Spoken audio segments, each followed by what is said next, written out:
Herkese salam. Bugün sizinle keks resepti bölüşmeye gelmişim. Keksin reseptinin uzun forması, yani tam açıklamalı, detaylı her şeyi danışmışam, qeyd etmişəm bütün ayrıntılara kadar. Onun YouTube sayfamda bakabilirsiniz. Yəni keksin resepti sizə maraqlıdırsa, YouTube səhifəmdən daha ətraflı baxa bilərsiniz. Mən sizə burada daha başqa şeylər danışmaq istəyirəm, öz fikirlərimi çatdırmaq istəyirəm, çünki əsəbimdən ölürəm. Səbəbi isə həkimlərdir.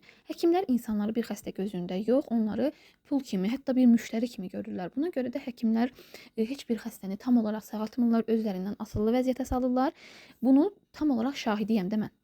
Təsəvvür eləyin ki, bir nəfər fizioterapiyaya gedir və fizioterapiyanın qiyməti, yəni bir seans 50 manatdır və həmin insan rayondan gedir də Bakıya fizioterapiyaya görə. Və bu insan çox önəmlidir, onun üçün fizioterapiyaya getməyə bilməz. Təsəvvür edin ki, 50 manat yol pulu, 50 manat isə seansın puludur. Bu olanlar gerçək bir həyatdan götürdüyüm. Sadəcə yəni özümdən uydurmuram mən bunları. Və həmin insan həmin fizioterapiyanın aparatını araşdırıb və tapıb. Araşdırıb tapdıqdan sonra, yəni fizioterapiya aparatını zakaz elədi və evdə özünə fizioterapiya eləməyə başladı. Və onu görür ki, yəni eynidir, eyni. Amma bu fizioterapiya aparatının qiyməti isə sadəcə 119 manatadır. Yəni bu həkimlər elə dərəcəyə gəlib çıxıb ki, yəni resmən insanı soyurlar da. Hər şeyini alırlar. O analiz, bu analiz, bunu elə, onu elə. Yəni hər şey elə eləyiblər ki, hər şey pul eləyiblər. Bu videomu görənlər əgər istəsələr mənə direktə yazsınlar və həmin fizioterapiya aparatının hansı aparatdırsa onlara yönləndirim. Hətta linkini belə ata bilərəm. Özləri götürüb özləri fizioterapiyanı evdə eləməklərinə görə.